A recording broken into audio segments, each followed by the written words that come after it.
The rain was falling hard on the streets of downtown Seattle when Marcus Thompson pulled up to the small family restaurant in his black Mercedes.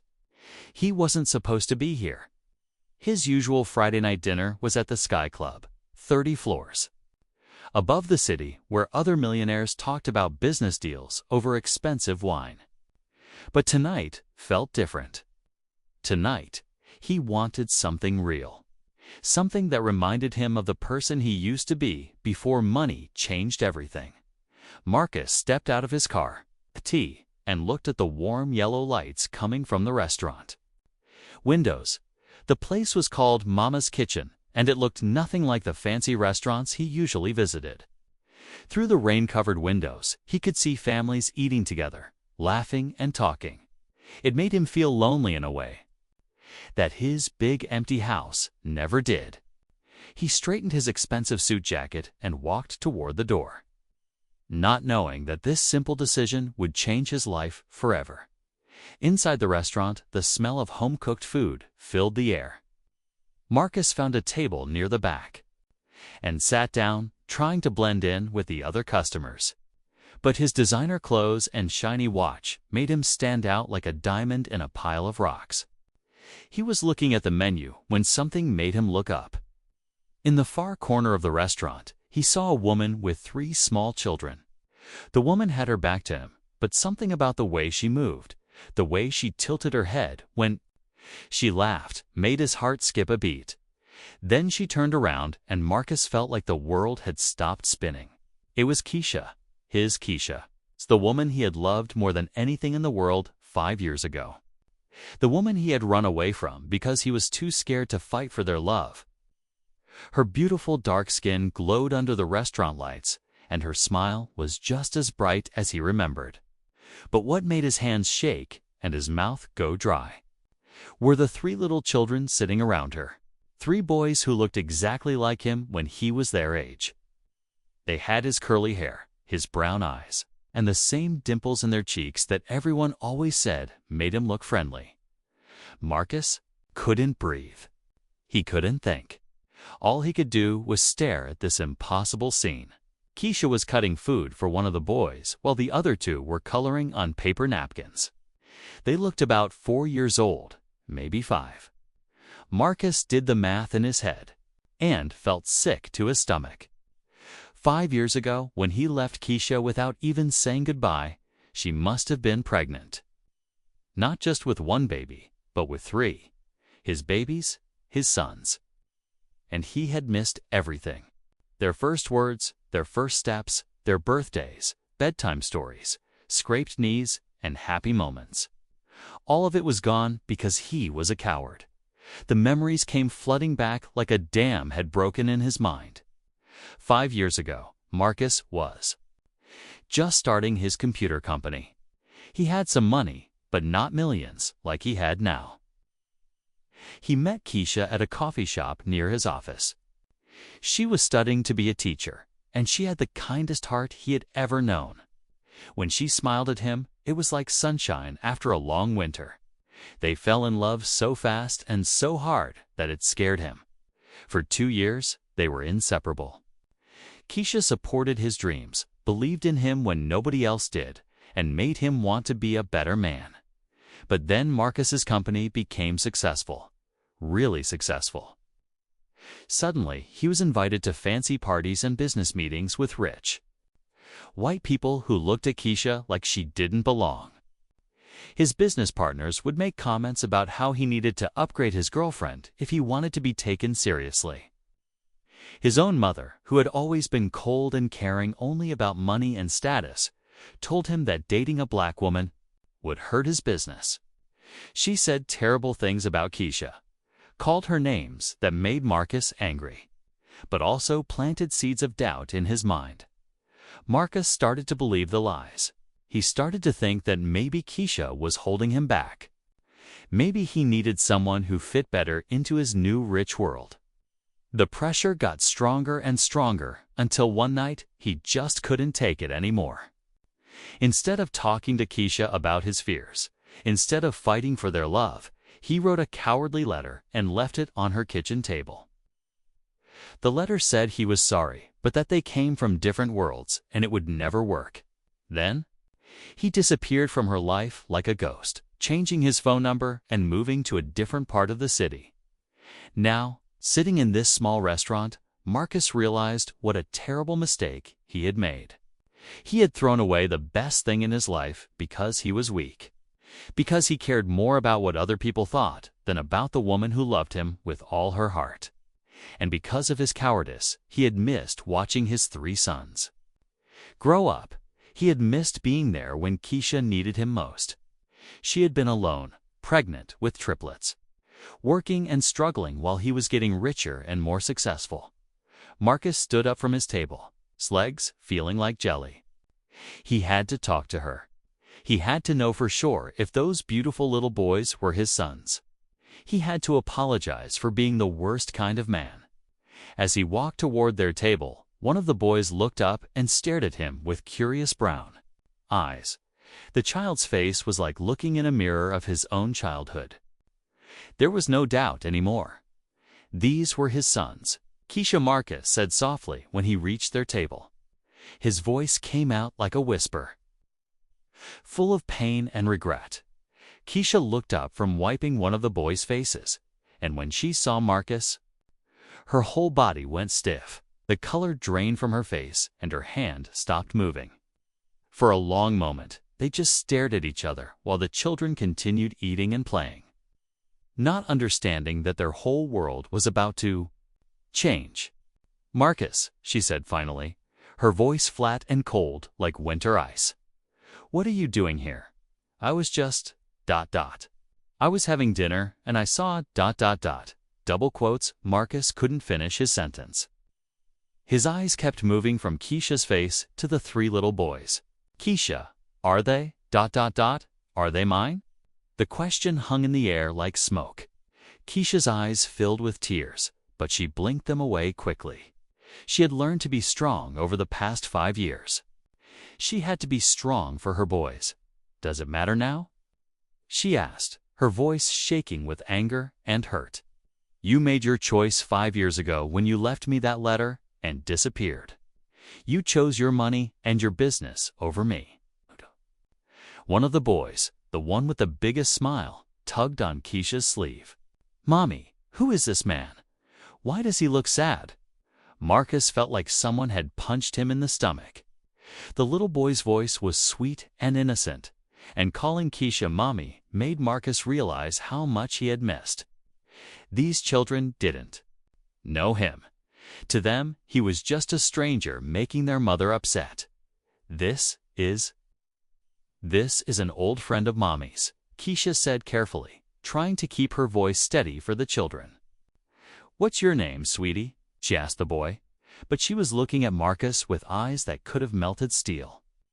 "I'm David," the boy said proudly. "And these are my brothers, Samuel and Benjamin. We're triplets, which means we were all born on the same day. Isn't that cool?" Marcus had to sit down in an empty chair at their table because his legs couldn't hold him up anymore. David, Samuel, Benjamin, beautiful. Strong names for beautiful, strong boys. His sons, he had 3 sons, and he didn't even know their names. Until this moment. "They're beautiful, Keisha," Marcus said, his voice breaking. "They're absolutely beautiful." "Yes, they are," Keisha replied proudly. "And they're smart and funny and kind. They love dinosaurs and building blocks and storybooks. David wants to be a firefighter when he grows up. Samuel loves to draw pictures of animals.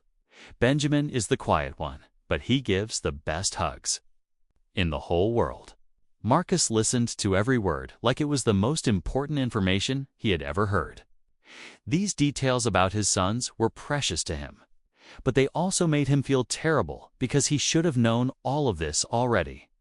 He should have been there to see their personalities develop, to encourage their dreams, to hug them when they were scared.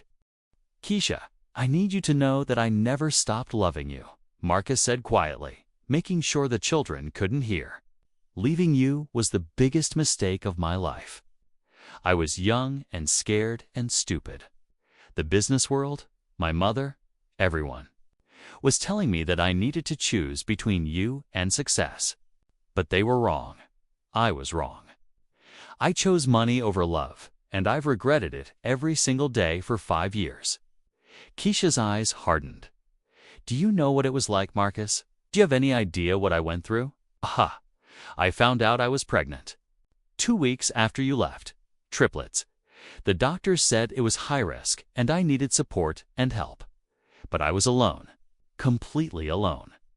I had to work 2 jobs while I was pregnant just to pay for medical bills. I had to move back in with my mother because I couldn't afford rent. I gave birth to your 3 sons in a hospital where I knew nobody, and you weren't there to hold my hand or tell me everything would be okay. Marcus felt tears running down his face. He didn't care that he was crying in public. He didn't care that people might be watching. All he cared about was the pain he had caused the woman he loved and the children he should have protected. I'm so sorry, Keisha. I'm sorrier than you'll ever know. If I could go back and change everything, I would. But I can't. All I can do is try to make things right now. Please, let me be part of their lives. Let me be the father I should have been from the beginning. It's not that simple, Marcus, Keisha said, wiping away her own tears. You can't just show up after 5 years and expect everything to be okay. These boys don't know you. To them, you're a stranger. And me? I built a life without you. It wasn't easy, but I did it. We don't need your money or your guilt.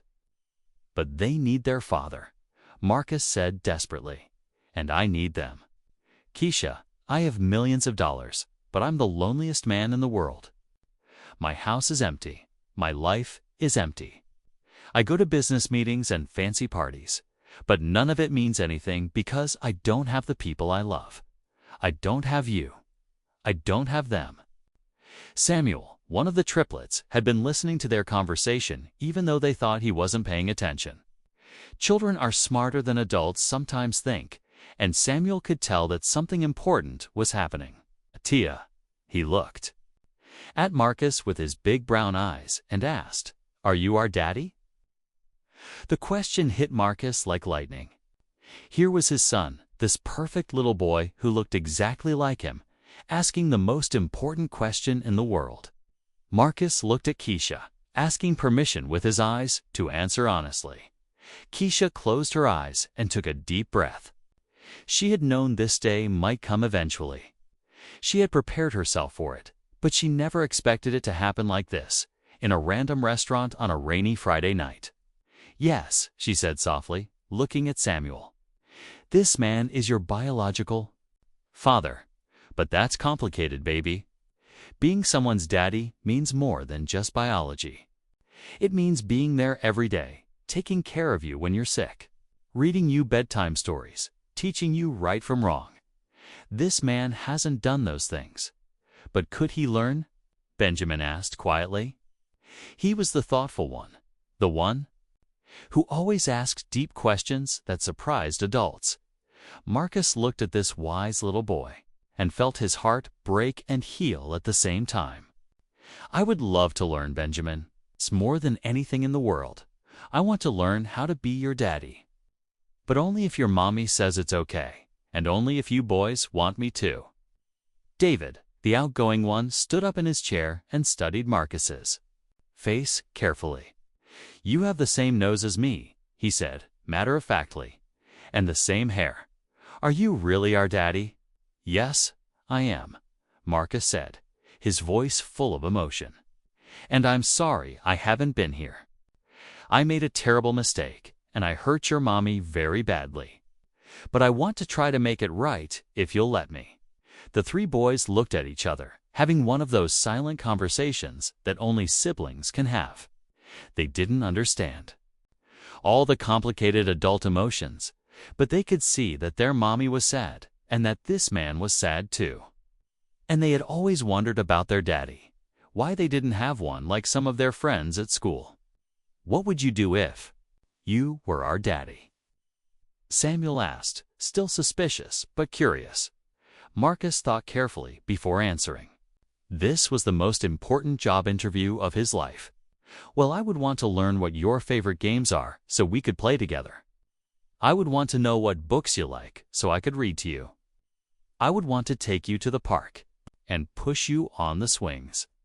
I would want to be there when you're happy and when you're sad and when you need someone to help you with homework.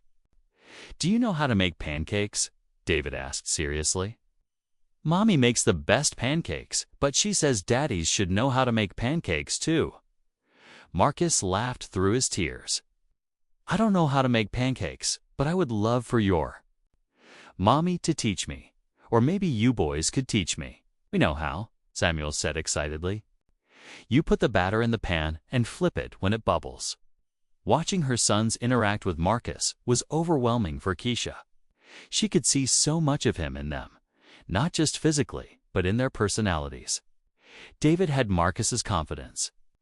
Samuel had his curiosity, and Benjamin had his thoughtfulness. It was like seeing different parts of Marcus reflected in three amazing little people. But Keisha was also scared. She had built their life carefully over 5 years. She worked at the elementary school where the boys would go to kindergarten next year. She had a small apartment that was cozy and safe. She had friends who supported her and helped her when things got tough. Marcus coming back into their lives could change everything, and change was scary, even when it might be good.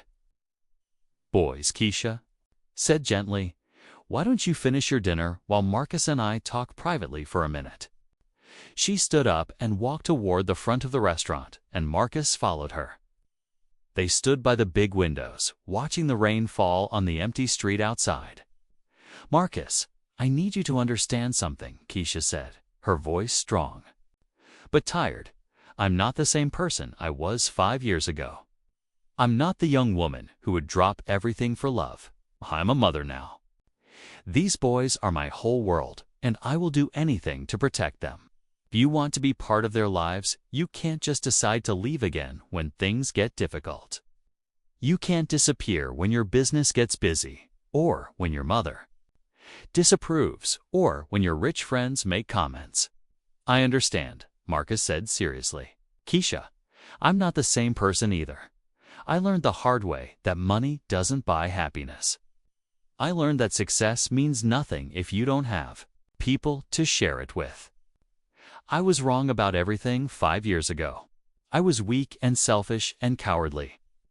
But losing you, losing them, taught me what really matters. Words are easy, Marcus, Keisha said, looking into his eyes. Actions are what count. If you want to be their father, you have to prove it. Not with money or expensive gifts, but with time and consistency and love. Can you do that? Yes, Marcus said, without hesitation. I can do that. I want to do that more than I've ever wanted anything. Keisha studied his face for a long time.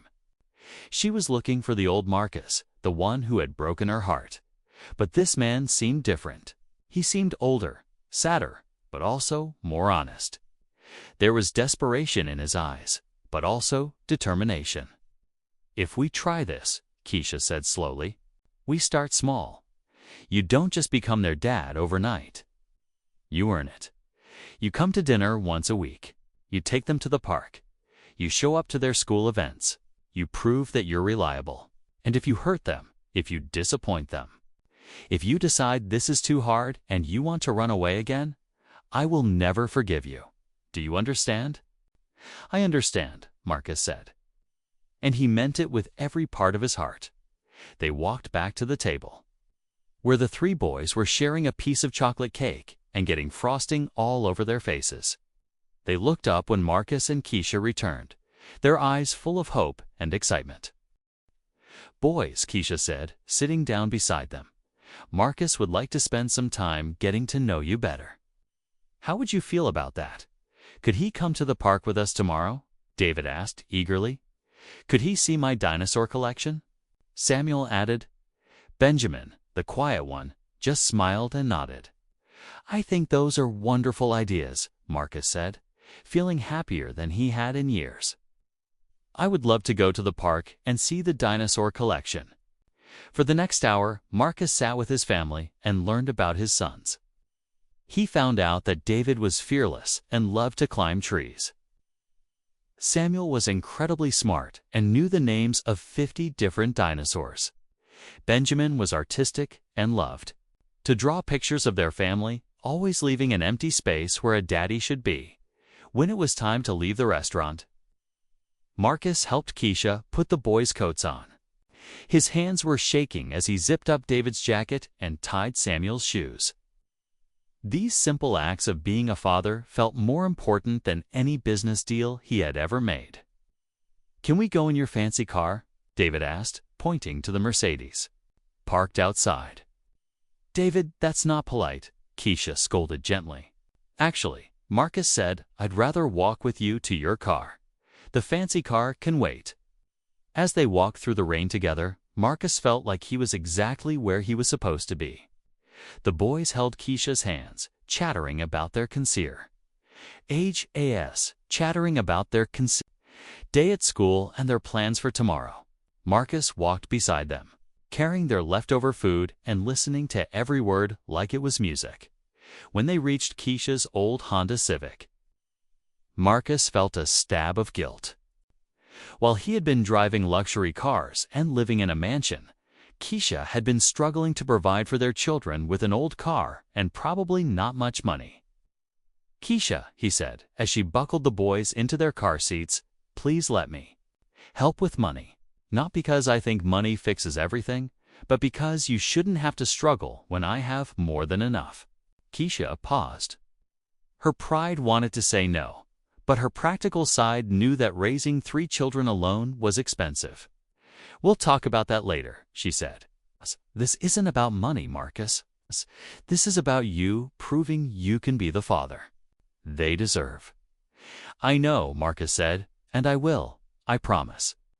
As Keisha drove away with the boys, waving at him through the back window, Marcus stood in the rain and cried.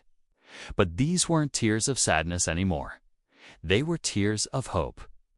He had found his family. He had been given a second chance that he didn't deserve but would spend the rest of his life earning.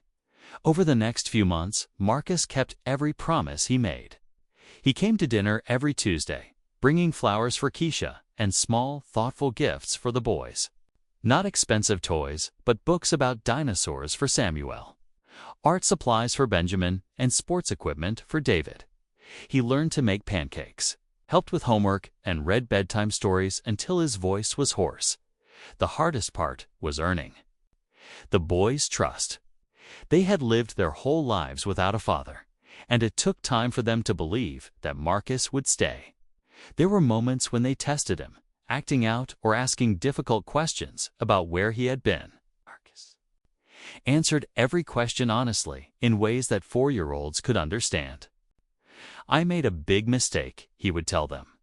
"I was scared and made the wrong choice. But I'm here now, and I'm never leaving again." Slowly, gradually, the boys began to call him Daddy Marcus instead of just Marcus. The first time David said, "Daddy Marcus, will you push me on the swing?" Marcus cried so hard he had to sit down. Keisha watched all of this with mixed feelings. Part of her was happy to see her sons finally have a father figure. They were becoming more confident, more secure, knowing they had both parents who loved them, but part of her was still scared and hurt. She had loved Marcus so deeply 5 years ago, and those feelings were coming back despite her efforts to keep them buried. One evening, after the boys were asleep, Marcus and Keisha sat on her small apartment balcony talking about their day. It had been 6 months since that night in the restaurant, and Marcus had proven himself to be a devoted father. He had never missed a dinner, never been late to pick up the boys, never made promises he couldn't keep. "Marcus," Keisha said quietly, "I need to tell you something. When you left 5 years ago, it nearly destroyed me. I was so in love with you, and I thought we would be together forever. When I found out I was pregnant and you were gone, I felt like my world had ended. I had to become strong for these babies, but inside I was broken." Marcus reached for her hand, but she pulled it away gently. I'm telling you this because I need you to understand that what we had before is gone, she continued. We can't go back to that. Too much has happened. I'm not the same person, and neither are you. Right now, we need to focus on being the best co-parents we can be for David, Samuel, and Benjamin. Marcus felt disappointed, but he understood. You're right, he said. I hurt you too badly to expect forgiveness. But Keisha, I want you to know that I never stopped loving you. I know I don't deserve another chance with you, but I hope that someday, maybe, you can see that I've changed. I hope that someday you might be able to trust me with your heart again. Maybe someday, Keisha said softly, but not now. Now we just focus on the boys. As the months turned into years, Marcus continued to prove himself as a father. He attended every school play, every parent-teacher conference, every birthday party. He coached David's soccer team, helped Samuel with his science projects, and framed every picture Benjamin drew. He sold his big, empty mansion and bought a house near Keisha's apartment with a big backyard where the boys could play. The boys flourished, having both parents in their lives. They excelled in school, made friends easily, and grew into confident, kind young men.